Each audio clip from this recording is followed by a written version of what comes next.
મિત્રો, ઘણીવાર લોકો પૂછે છે કે જો માતાજી આપણા પર કૃપા કરે છે તો પછી ભક્તોના જીવનમાં દુઃખ કેમ આવે છે? સાચી વાત એ છે કે દેવ ભક્તોને સજા આપવા માટે નહીં, પરંતુ જીવનમાં ચીખ આપવા માટે દુઃખ આપે છે.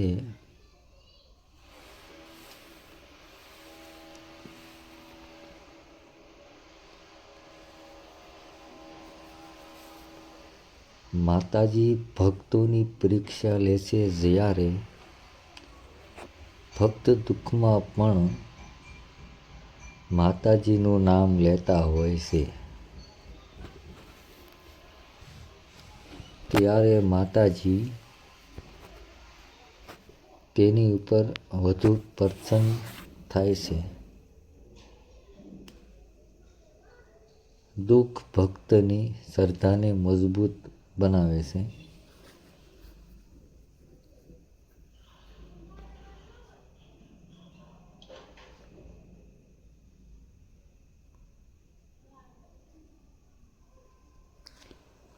ઘણીવાર દુઃખ આપણા કર્મોનું ફળ હોય છે.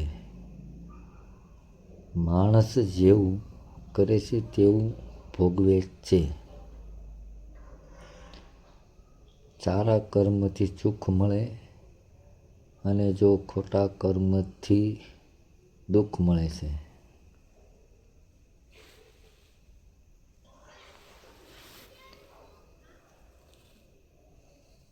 ક્યારેક માતાજી માણસને સાચો માર્ગ બતાવવા માટે દુઃખ આપે છે.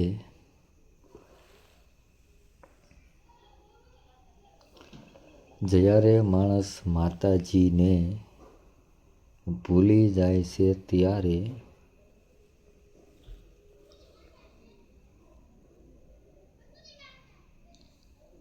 દુઃખ તેને ફરી માતાજી તરફ લાવે છે. માતાજીના ભક્તોને મજબૂત બનાવવા માટે પણ દુઃખ આપે છે.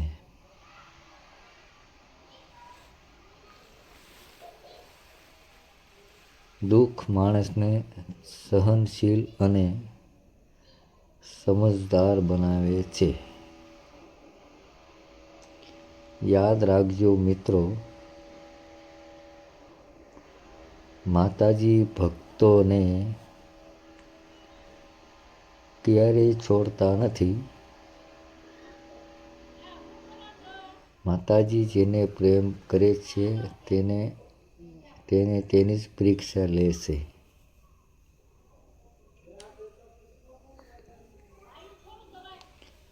જો જીવનમાં દુઃખ આવે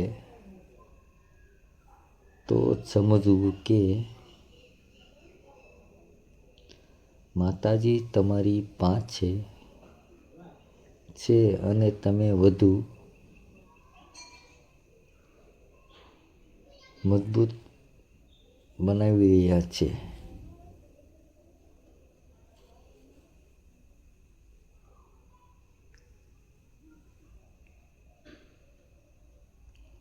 જય માતાજી.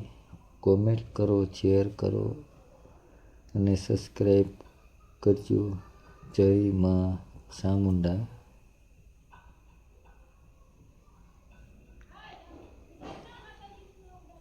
મિત્રો, આપણી ચેનલમાં તમે નવા હોય તો આપણી ચેનલને સબસ્ક્રાઈબ કરી દેજો, કોમેન્ટ કરજો, લાઈક કરજો અને શેર કરજો.